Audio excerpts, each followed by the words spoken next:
What's up, you guys? American, welcome back to my channel. No, you grow up. Been a while since I've done a video, and I had intended to do this video before I took that little hiatus that I just took. So I'm getting this video out a lot later than I wanted to, but I am going to go over my top 10 TMNT figures of 2023 so far. So basically, anything that I bought inside this calendar year is going to be eligible. Even if I did get it in July, I'm still going to consider it for this list. And as you're about to see, this is going to be a very NECA heavy list. So Super 7 has basically put out nothing other than the glow-in-the-dark figures this year, and I didn't go in on the Mutant Mayhem line. We're at the point now where I just can't afford to collect everything, so I just decided up front I'm not going to go in on this line. But I do think it's a very fun line, and I am very excited that a lot of people are enjoying it so much. I did get the 4-pack of the retro-style Disguise Turtles, but I'm going to keep that in package because that's going to be like one of my collector items from this movie. Really want to score that collector cup too. I did get tickets for the regular opening night, but as far as the 4-pack goes, if I don't open figures, I don't consider them for lists like this. I'm really excited for this video. Top 10 lists are some of my favorite to do, so let's take a look at my list. Alright, you guys, so here is a look at my top 10 figures of the year so far. We're going to go through the order here in a second, but this is just everybody that made the cut. So I'm not going to do any honorable mentions for this round. I'll save that for the end of the year top 10. And honestly, this was kind of a very decisive top 10 for me. Like, these were 10 figures that were very easy to pick out. And then after that, I kind of kept looking around, and there really wasn't anybody that I thought that could beat out any of these figures. And again, everybody's taste is subjective. Everybody has different feelings about these figures, but these are like by far my top 10 standout figures of the year thus far. With the Turtles, like always, Raph represents all 4 of the bros. And with the Mirage line, more than ever, it really doesn't make a difference which turtle it is. I know they are actually different, like their scarring patterns on their shells are different, and their expressions are different, but other than that, these are all the same exact turtles. And with the glow-in-the-dark turtles, Raph honestly is my favorite. So with this top 10, there is kind of a lot of diversity to an extent. Yeah, it is 9 NECA figures and only 1 Super 7 figures, but there is a figure from 3 different NECA lines in here. And the one thing you'll notice, it's kind of comic book heavy. That Usagi figure, it's technically, I don't know, I guess it's a comic book figure, but not really. It's kind of its own thing, which I hope NECA really does more of. I'm really glad that they are kind of giving Usagi his own spotlight to shine in, and it's really cool that he's getting that representation for the first time. I'm really excited for that 4-pack to come out. I hope it's easy to get, because I would love to get all 4 of those Usagi figures. But we'll talk about these guys more as we start to look at them, so we'll get this countdown going. Alright, you guys, so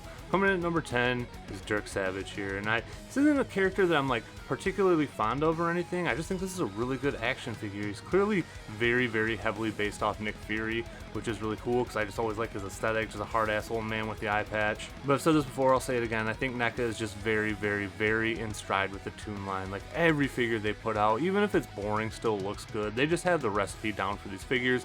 One thing I really like about him is how all of his enemies, not all of his enemies, I really like how all of his weapons can store on the back here. I know my buddy Brendan talked about that being like one of his favorite things, when figures can actually hold all their weapons, and I do really like that too. I think that's like one of the coolest things about G.I. Joe figures that come with like packs and like tons of holsters for their weapons and stuff like that. It's just cool when figures can hold all their accessories. It just makes them look a lot more decked out and a lot more sweet. But yeah, I really like this guy. I knew he wouldn't rank very high, but I had a very good feeling he was going to make my top 10, and he did make that 10th spot. So coming in at my 9th spot is the redo of the NECA Toon April figure, and this figure turned out amazing. And this is just a very good example of why you really shouldn't judge anything until you get it in hand for yourself. We saw a lot of the promotional pictures, and yeah, her neck looked ridiculously long in a lot of those, and it is a little bit longer, like that's how the character is designed, but in person it looks great. I love the way this figure looks.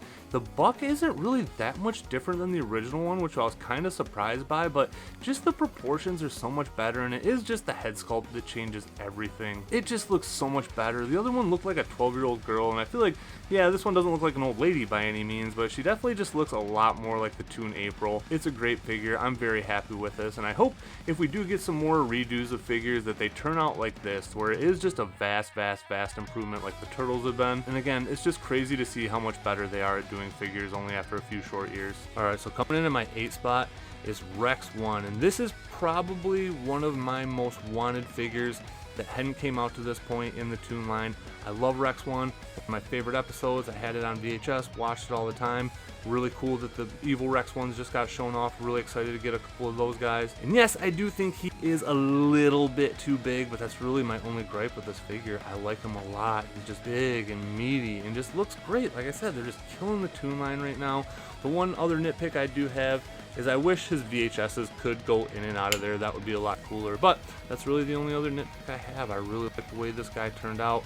I do like that he is big. I do like big figures. Having variations just makes a display look a lot better rather than having all figures that are exactly 6 inches tall. So one of my favorite characters, super glad we finally got a figure of him.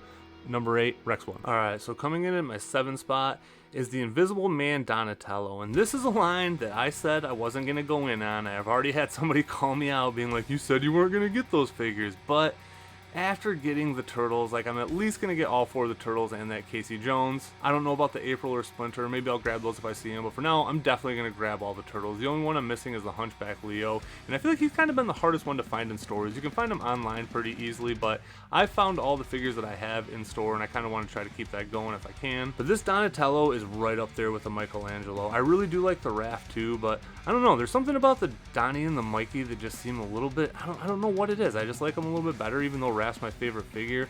I really like the clear attachments, the clear feet, and the clear shell on this guy. And I like how you can see the slices of pizza back there. Realistically, it should be like chewed up pizza inside of him, but whatever. And it's also weird that the invisible shell is outside of his coat. That's also kind of weird that you can see his coat underneath there. So yeah, just kind of like a weird like reality nitpick, I guess. But other than that, like, I don't know, this figure looks really, really, really good. I'm really impressed with this line. Like, I think this is really what NECA has been building up to. They've been doing horror figures for years and years, and they're very good at them, and they're really coming into their own with the Turtle figures now. So now that they're doing their own design figures, like, they're killing it. Like, I feel bad, I feel like I'm always pumping up NECA and blasting Super 7, but without a doubt, the people at NECA have a lot more talent than the people at Super 7 do. All their original sculpts and designs are just a lot more interesting, and I really, really, really like the way this line's going, and it kind of makes me excited to see what would happen if they just maybe did their own Turtles line with their own aesthetic and just completely made it their own. I would probably be all in on that. Yeah, Invisible Man Donnie at number 7. Alright, coming in at number 6 is the Utrom figure, and honestly, I can't remember if this figure even came out this year, if it did come out last year. I know I got it this year, and that's what I'm basing my list off on, is if I did buy it this year. And this figure was an absolute sleeper for me. It came early on in the Mirage line when, I don't know, I feel like the hype hadn't really built up for it yet. We were excited for some figures, but this was one that, I mean, I was just kind of indifferent on. Like, I didn't order it online or anything. I was going to wait till I saw it in store, and when I did see it in store, I was very, very impressed with this figure. I actually got it at Best Buy. It's one of the first figures I ever got at Best Buy, and it is cool that it's just another place we can get NECA figures. That Donatello I forgot to mention, I actually got that at Meijer, which if you live in Michigan, Indiana, Illinois, Ohio, or Kentucky, you know what that is. It's basically like a much nicer Walmart, and they just added a collector section, which is pretty dope. So hopefully I'll be able to find more comic book figures and more NECA figures there. But yeah, this guy is really good. Like, I don't know what it is. His cell shading is done really, really, really well, and I feel like cell shading is very hard to get right. I don't know what it is, but it can just really throw off a figure if it's not done well, and I have no nitpicks with the way his looks. I'm not a master of lighting and angles, but I just feel like it does look really, really good on him. The paint and everything, and even the Utrom inside of him just looks so good. And it's cool that we got that other full Utrom with Splinter, who's about to make an appearance here in a second as well. Yeah, I'm definitely going to grab a couple more of these guys. They turned out great. And like I said, not a figure that I expected much out of, and that's always awesome when that happens, when you're like, oh, whatever on this figure, and then you get it, and it ends up kind of just blowing you away a little bit. That's the vibe I got with this figure. And again, blowing away, I don't know if that's the right word, but it was way, way, way better than I expected. So again, number 6 on my top 10, easily making it in there. Alright, so coming in at my number 5 spot. So I have a couple big monstrous figures on this list.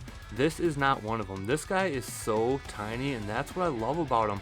I love lines that give you figures in all different shapes and sizes and variation, and the NECA Mirage line is doing that very, very well. The Triceratops going to make an appearance here in a second. He's just this big, massive figure, but Splinter is a very, very small figure, and that's what I like about him. It's just like that SH Figuarts Frieza I got. He's really, really tiny, and I really like it when they do a good job with scale like that. I like it when the small figures are really small.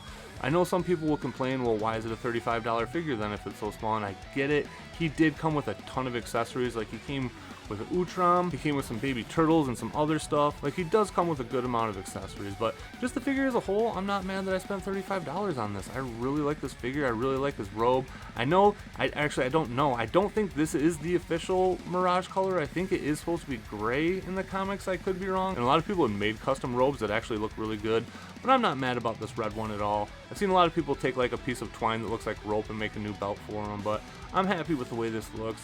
Again, just a really cool small figure. The painting on him is very good, and that's just something in common with every figure in the Mirage line. Like, they're really nailing the paint apps on these figures. And the one advantage that I feel like it does have over the Toon line is just that grittier art style that they can do these like washes with, and maybe dry brushing. I don't know what the fuck dry brushing is, but I don't know, the Mirage line just seems like it just has a little bit more edge to it than the Toon line does well. And it's something I'm going to talk about in the next episode of the podcast here, is I feel like NECA's kind of gearing up to start pushing the Mirage line a little bit harder, and the other comic books line. They seem to be pushing Archie a little bit more too, and it seems like they might be kind of winding down on the Toon line a little bit, which is kind of a bummer for me. Like, I really do like the Toon line. I feel like they still have a ton of places to go with it, but they're doing a lot better with the Mirage figures. I just think they're a little bit more fun, they're a little bit more exciting. I'm really liking this line, and I really like this figure. So first figure in my top 5, Mirage Splinter. Alright, so coming in at my 4 spot, we got the black and white Usagi. And if you saw my top 10 figures of 2022, the regular Usagi came in at number 2. It's one of my favorite figures of all time. I really like this black and white figure too. Probably a little bit less than the color version, but I still really like him a lot. And I like that I can kind of put him in a different style. I have like the classic up rabbit ears and the ponytail with the other one. But with this one, I decided to rock the hat. I think it looks really good in black and white. And again, just awesome that we're getting Usagi figures. And not just that we're getting Usagi figures, but that they're being packaged under Stan Sakai and Usagi Yojimbo. Like, that guy has one of the longest, I guess it's not, I shouldn't say longest running because it has had several volumes, but he's been doing Usagi since the 80s. It's almost as long as the Turtles have been around, and it's just awesome that it's still going strong after this time. It's cool that so many people are so into it, and that Usagi kind of does have his own subculture outside of the Turtles. I really like Usagi. I really like this figure. Number 4, black and white Usagi. Alright, so 2 and 3 was a tough one for me. I really like these Mirage Turtles. I would really like to get a set of the original Kevin Eastman and Peter Laird ones, but these are a very good placeholder for the time being. Me and Brendan did our ranking video of the TMNT designs a few episodes ago on the podcast, and we were kind of making that a compromising list, but I really like these later designs. I think I originally wanted them to be like a high B tier, low A tier. I like the bigger, more muscular turtles. I feel like that's just an aesthetic I'm really fond to. I'm into early 90s comics when everybody was jacked out of their mind, and it's just kind of the way I like my comic figures. But these figures just came out amazing. And like I said, I just feel like NECA is just really putting something into this Mirage line right now, and the Archie line as well. I'm not in on the Archie line, but those figures all look great too. But these were probably, I'm gonna say, the biggest or most hyped figures of the year so far, and without a doubt they did live up to the hype. Like, it's really hard for something to do that when everybody's just going nuts about something and just ranting and raving about how good it is. You're like, oh, I doubt it's gonna be that good, but I'm not gonna lie, these turtles are that good. Objectively, this guy probably does rank higher than the figure that's going to be on here next, but it's just my own bias to why that one ranked higher. But I have no nitpicks. I'm glad they put the tail on here. I really like the way the shells are done on the back. I like that Raph does have like more marks on his shell than anyone else, and I always like that he looks a little bit more beat up than everybody else. But yeah, awesome figures. Great set of turtles to get. Very happy with these. Hopefully we get some black and white ones down the road too. But number 3, the Jim Lawson Mirage Turtles. Alright, so this will probably be my controversial pick of the video. So coming in at number 2 for me is the glow-in-the-dark Super 7 Turtles, and Raph is my favorite amongst the bunch. I think these guys look awesome. Yes, they have very minimal paint, like most Super 7 figures do. They usually just cast their plastic in whatever color they want to use so they can skimp out on the paint. But with these guys, I feel like it just turned out really well. If you've ever watched my channel, you know I talk about glow in the dark all the time. It's one of my favorite gimmicks. I love it.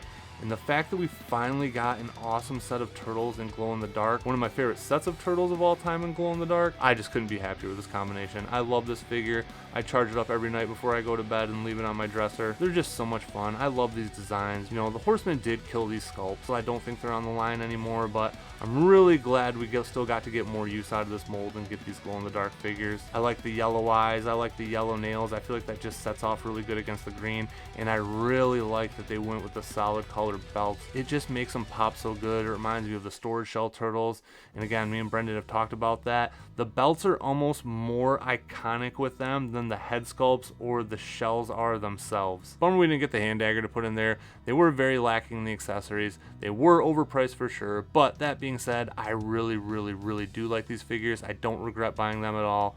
Easily one of my favorite figures of all time right here. All right, and coming in at my number one figure. So I'm not gonna lie, this was very easy for this video. I knew this guy was gonna be my number one.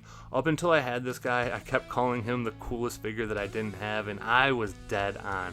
This guy is amazing. Like, I really do feel like the Mirage line is kind of getting ready to overtake the Toon line, honestly. Like, it just seems like they're putting a lot into these figures, and I'm not gonna lie, like, they just look better than the Toon figures, and I have way more nostalgia to the Toon figures, to the cartoon period, but there's just something awesome about these figures. Like, the washes they're putting on them, they're just doing way more deco, way more detailing with these. The texture on this guy, like, I don't know, he just looks amazing. He's so big and thick and heavy. He just is like a damn near perfect figure for me. And I feel like it's probably going to take the third-party turtles or the Mezco turtles to top this guy for the year. I really do feel like he's going to be a front runner for me in the second half of the year as well. This guy is amazing. If you have not picked him up yet, he is a high recommend from me. Even if you're not in on the Mirage line, I suggest just getting this guy because he is an amazing figure. You will not regret it. He is one of NECA's best, and like I said, just an easy number one pick for me. My buddy Dom over at Toy Domination had him as his number one figure of the year so far as well, so I totally agree with him thinking this is one of the best figures of the year so far, because I sure as hell do too. So easily my number one figure of the year so far, Zog, the NECA Triceraton. Alright you guys, so there's my top 10 figures for the year up to this point so far. Let me know in the comments down below what you think of my list. Let me know if you think I'm stupid. I know a lot of people are going to think I'm an idiot for having that glow in the dark figure so high on the list, but it's my list. I really like glow in the dark, and I really do like that wrap a lot. And just let me know what some of your guys' favorite figures are for the year. I feel like this is a very strong start to the year, but I feel like this year is going to be very strong in the back half as well, especially if we get those Mezco turtles before the year's over. I did end up going in on those, and I'm really glad I did, because once they got shown off at Comic-Con, they were gone. We also have the third-party Donatello and Splinter coming out from 5K Toys later this year, which I'm very excited about. That Samurai Spring figure is one of my favorite figures of all time, and I'm very excited to get more figures from that line. So thank you guys for watching, thank you guys for listening, thank you to all my subscribers, thank you guys for sticking around. Appreciate you being here through my little hiatus I just took. Good to be back, and hopefully I can get some consistency going again. That's all I got for you in this one, so take it easy, be safe, and I'll catch you guys later. Peace.